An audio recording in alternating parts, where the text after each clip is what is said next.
bonsoir à tous, bienvenue pour cette dernière conférence de la journée.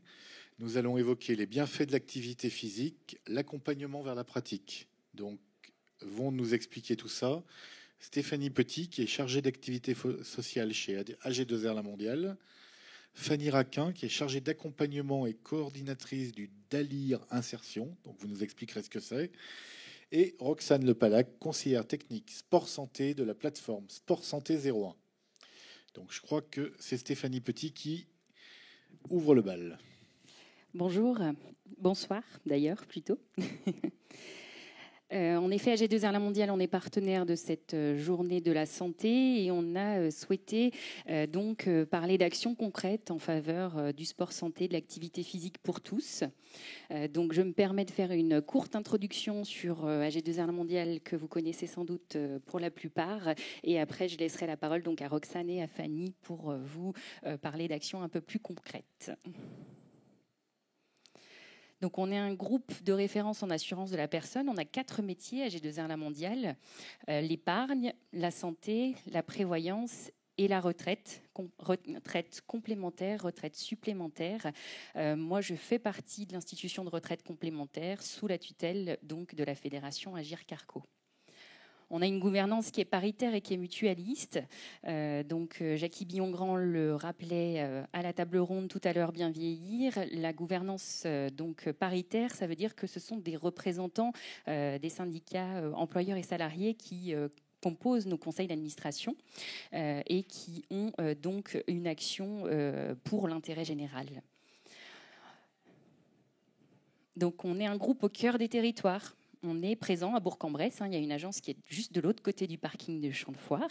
Et vous pouvez aller voir nos collègues sur des questions qui concernent votre protection sociale. Et on est engagé pour le bien vivre ensemble. Notre engagement sociétal vise à mieux prendre en considération les besoins fondamentaux de la personne tout au long de sa vie et à créer de la valeur durable partagée par tous. Alors j'ai lu cette petite phrase qui est importante parce qu'elle reprend plein de notions en fait qui animent notre quotidien dans le cadre des activités sociales. Et on a 4 grands thèmes sur lesquels on essaye d'œuvrer. Alors pas seul, on le fait avec des partenaires et ce soir en est un bel exemple. Donc autour de l'habitat, autour de l'aide aux aidants, autour notamment aussi bien sûr de la prévention santé. Et on considère que les bénéfices du sport, le sport santé, c'est d'avoir la pêche, c'est de se sentir pousser des ailes, de dormir comme un bébé, de vivre plus cool et de gagner finalement 6 ans de vie. Donc voilà, ce sont des expressions un peu bateau, mais qui... Vaste programme. Vaste programme, exactement. Voilà, je m'en arrête là. Merci. Donc, je ne sais pas laquelle des deux prend la parole. Donc oui, Roxane Lepalac qui va nous expliquer en quoi consiste la plateforme Sport Santé 01. Tout à fait. Alors déjà, merci Stéphanie de nous offrir ce temps de parole qui nous permet de présenter nos 2 dispositifs. Donc la plateforme pour moi, puis je laisserai prendre la parole Fanny pour vous présenter le DALIR. Voilà. Alors du coup, avant de passer à la présentation du dispositif, on voulait revenir sur quelques notions qui nous paraissaient très importantes autour du mouvement pour qu'on ait un langage commun, une compréhension commune pour après l'explication de nos 2 dispositifs et puis pour vous dans la vie de tous les jours. Donc la première notion qu'on voulait revoir avec vous, c'était l'activité physique. Qu'est-ce que c'est ? Donc, pour reprendre une définition de l'OMS, c'est tout mouvement produit par les muscles squelettiques responsable d'une augmentation de la dépense énergétique supérieure à celle du repos. Donc, vous avez dû déjà en entendre parler. Il existe des recommandations en activité physique. On vous a mis là les exemples de recommandations pour les adultes de 18 à 65 ans. Donc voilà, au moins 150 à 300 minutes d'activité physique à intensité modérée et également deux activités par semaine de renforcement musculaire. Donc ça, c'est les recommandations de l'OMS. Et donc ça me permet d'enchaîner sur une deuxième notion qu'on voulait revoir avec vous, c'est l'inactivité physique. Donc en fait, l'inactivité physique, c'est quand on n'atteint pas ces recommandations, ce qui est complètement différent de la sédentarité. La sédentarité, vous avez dû également en entendre parler beaucoup, on en parle de plus en plus. Là, c'est une situation d'éveil caractérisée par une faible dépense énergétique en position assise ou allongée. Donc, si aujourd'hui, vous avez passé plus de 7 heures assis ou allongé dans votre journée, vous êtes sédentaire. Je crains que ce soit le cas. Et on a également la notion de passer 2 heures assis ou allongé cumulé. Donc pareil, si vous passez plus de 2 heures assis dans votre journée, c'est que vous êtes dans un comportement sédentaire. Donc c'est en tout cas tout ce qu'on va essayer de combattre dans nos différents accompagnements et axer justement sur l'activité physique. Oui, et l'activité physique qui ne veut pas dire le sport de haut niveau ou Exactement. le sport poussé, qui veut dire bouger. Voilà, bouger avec ses capacités, ses difficultés, et c'est comprendre comment bouger autrement, mais avec tout ce qu'on peut faire. Et justement, on est là pour vous accompagner sur le département. Et donc la dernière notion, ah oui, je l'ai oublié, la fameuse photo. Donc là, c'était pour illustrer un petit peu ce que je vous ai expliqué.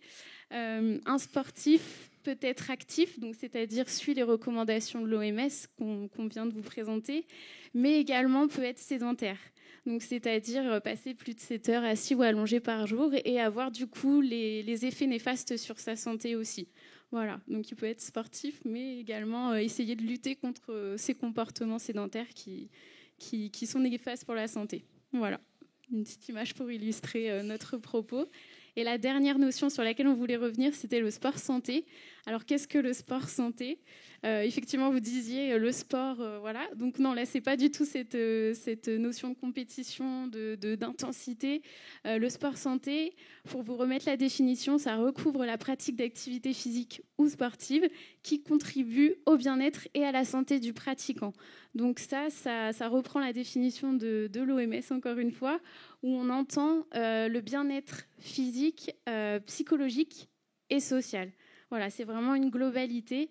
Et donc tout ça, il y a eu la stratégie nationale sport-santé qui a commencé en 2019 et qui s'étend jusqu'en 2024 pour justement appuyer ça, et avec justement le développement des maisons sport-santé sur l'ensemble du territoire.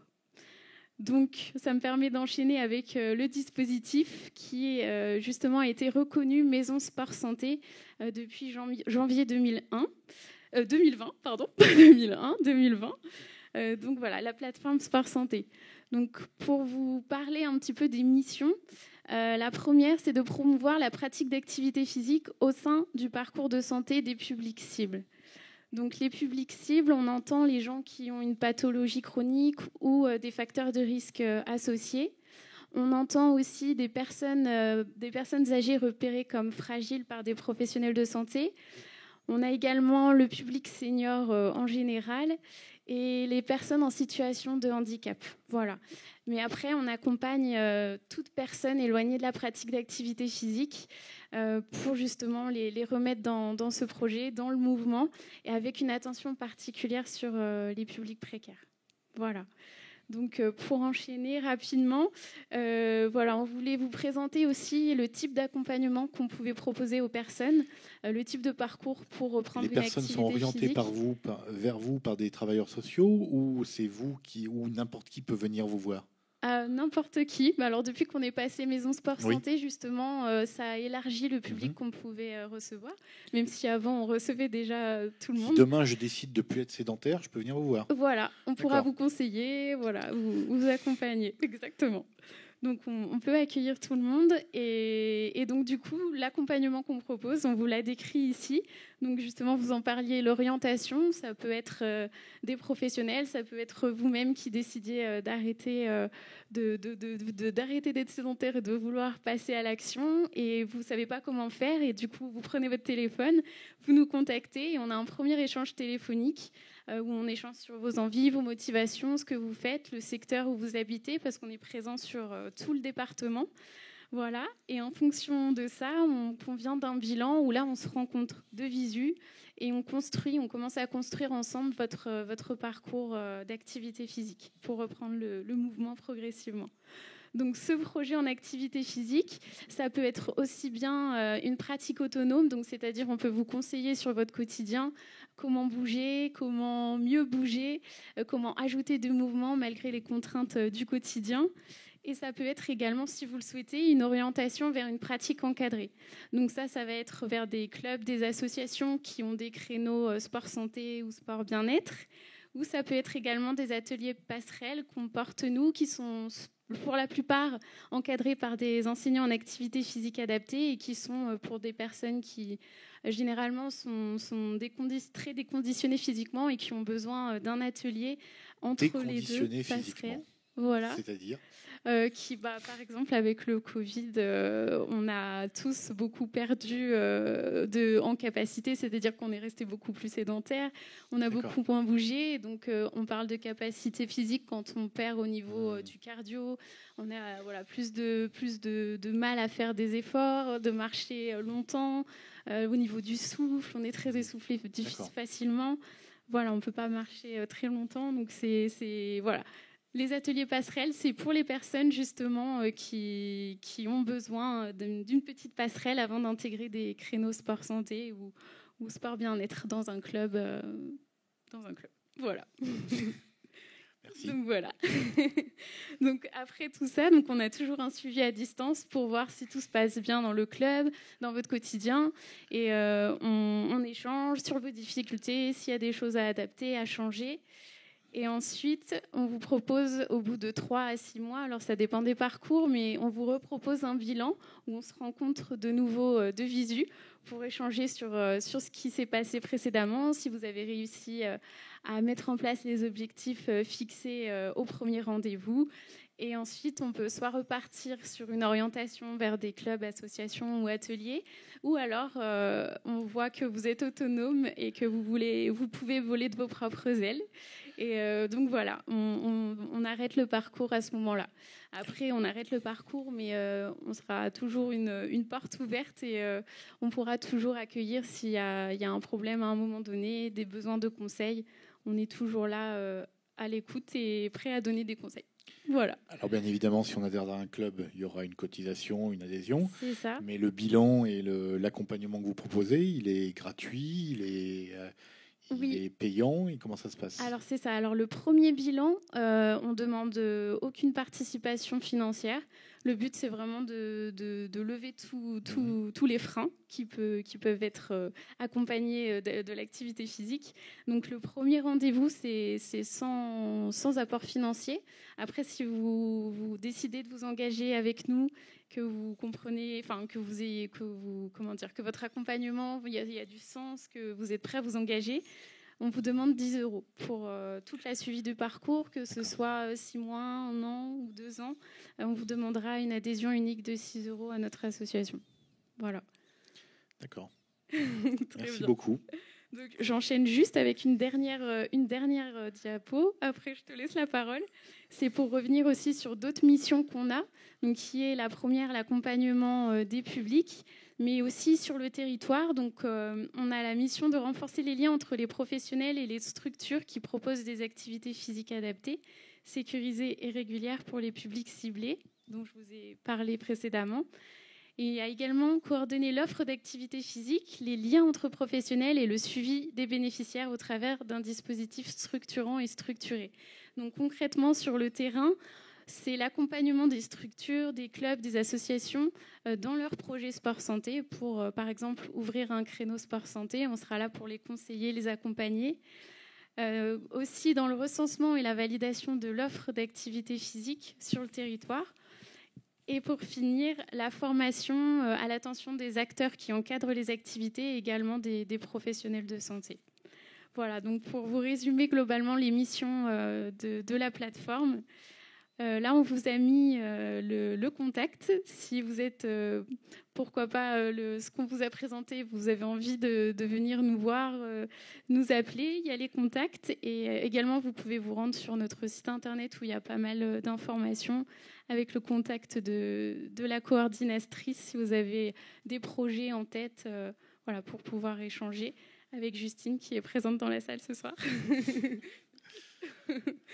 Et voilà. Et du coup, je laisse la parole À Fanny. Donc le sport et le bien-être sont à portée de clic ou à portée de Voilà. téléphone. Tout à fait. Merci Roxane et bonsoir à tous. Du coup, moi, je vais vous présenter l'association Dalir. Donc, il va déjà nous expliquer ce que ça veut dire. Voilà, qu'est-ce que le Dalir? Donc, Dalir, ça veut dire dispositif d'accompagnement du handicap vers des loisirs intégrés et réguliers. À vos voilà. souhaits. Du coup, pourquoi handicap? C'est parce que vraiment à l'origine de l'association, c'est une situation de terrain.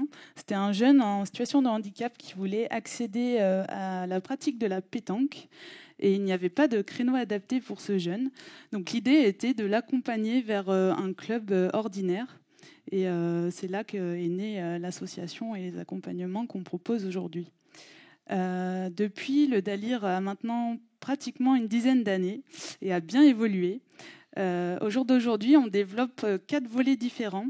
Donc, on travaille avec 4 publics différents. Donc, les personnes en situation de handicap, les personnes ayant des problématiques de santé, les personnes en insertion et le volet politique de la ville pour les personnes résidentes des quartiers prioritaires de la ville. Voilà, dans l'objectif de favoriser l'inclusion de ces personnes fragilisées donc vers la pratique régulière de loisirs. Donc ça, c'est vraiment la présentation globale. L'association, elle est présente sur tous les départements auvergnats, dans le Rhône, dans la Loire, dans l'Ain et également dans les Hautes-Alpes. Voilà pour la partie générale. On propose un accompagnement vraiment individualisé des personnes. On va toujours partir de la demande et de l'envie de la personne pour l'accompagner vers son projet de loisir. Donc on parle de loisir vraiment au sens large. Nous, on accompagne aussi bien vers... Comme pour Sport Santé, ce sont les gens qui viennent à vous. Voilà, c'est ça. Les gens viennent à nous, parfois via des structures ou des orienteurs, mais peuvent venir aussi directement vers nous. Et on va aussi vers eux. Ma collègue qui est médiatrice quartier, je vous expliquerai un petit peu plus loin, elle va vers les habitants des quartiers prioritaires, par exemple. Voilà. Du coup, je voulais préciser qu'on accompagne aussi bien vers la pratique d'activités physiques et sportives, mais également aussi vers les loisirs culturels et aussi le bénévolat. Voilà. Ça joue aussi sur le côté social de la santé, la rencontre d'autres personnes via des activités un peu différentes, parce que tout le monde n'est pas forcément sensible à la pratique d'activités physiques directement. Donc, je vais vous parler plus spécifiquement du Dalir développé ici sur le département de l'Ain. Donc, on développe les 2 volets insertion et politique de la ville. Donc, pour les personnes en situation de précarité et d'isolement. Je vais vous parler spécifiquement déjà du quartier politique de la ville que ma collègue Julia Louillot développe ici. Donc, elle travaille beaucoup en lien avec les structures sur le département, notamment les centres sociaux, les assistantes sociales, avec aussi les conseillères en insertion professionnelle qui vont pouvoir orienter des personnes à Julia et qu'elle pourra ensuite faire l'accompagnement spécifique vers les loisirs. Voilà pour la partie avec Julia. Donc, c'est surtout, elle va aussi à la rencontre des personnes en sortie d'école, par exemple. Elle va beaucoup vers les habitants des quartiers sur ce volet-là. Moi, je développe le volet insertion et je travaille principalement avec des structures, donc avec des centres d'hébergement et de réinsertion sociale, donc pour les personnes qui vivent à la rue et qui ont cette solution d'hébergement provisoire. Je travaille aussi avec les centres provisoires d'hébergement qui accueillent les publics au statut de réfugiés, par exemple. Voilà, donc ces personnes ont également des besoins en loisirs. Donc on s'occupe de cet accompagnement. Donc l'accompagnement, il est vraiment personnalisé, on part de sa demande à la personne. On essaye ensuite, lors d'un entretien individuel, d'élaborer plus précisément le projet de loisir avec la personne. Donc il y a souvent beaucoup de freins à lever, notamment au niveau de la mobilité, au niveau de l'accès à un certificat médical, aussi au niveau du paiement de la licence de la pratique dans un club. Donc nous, on va essayer d'aider la personne à lever tous ces freins pour l'accompagner au mieux vers son projet de loisir. Et c'est aussi des personnes qui ont voilà, une évolution, soit au niveau logement, emploi ou formation. Donc on fait un suivi sur du long terme. On accompagne la personne au minimum sur 2 ans. Voilà. Donc, j'ai pas précisé également qu'après l'entretien individuel qu'on fait avec la personne, on accompagne cette personne physiquement dans le club ou l'association qu'elle a choisie. Parce que parfois, c'est compliqué pour une personne ne parlant pas très bien la langue française d'aller toute seule dans un club quand on ne connaît pas les autres personnes. C'est pas toujours évident. Donc, on fait cet accompagnement-là en supplément. Et sur le volet insertion, il y a aussi une petite précision. C'est un public qui est parfois vraiment loin de la pratique d'une activité physique. Du coup, moi, je suis enseignante en activité physique adaptée et je leur propose des séances. Donc, chaque semaine, les personnes, elles ont 1h30 d'activité physique avec moi. Et l'idée, c'est vraiment de les initier à la pratique, de leur faire découvrir aussi les sports qu'ils peuvent faire ici. Et c'est aussi un temps où le travailleur social est présent avec les personnes sur la séance. Faire le lien.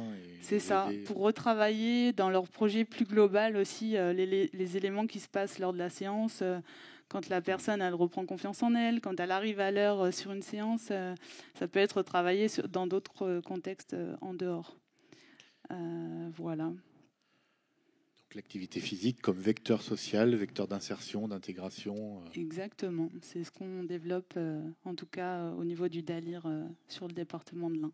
Donc on est basé à Bourg-en-Bresse, on a des bureaux à la Ressousse juste à côté et on est deux salariés sur le territoire.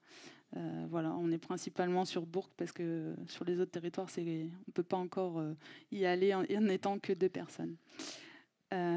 Voilà, donc je pense qu'on a quand même une volonté commune entre la plateforme Sport Santé et le DALIR, celle de réduire les inégalités d'accès à la santé sur le département de l'Ain en tout cas.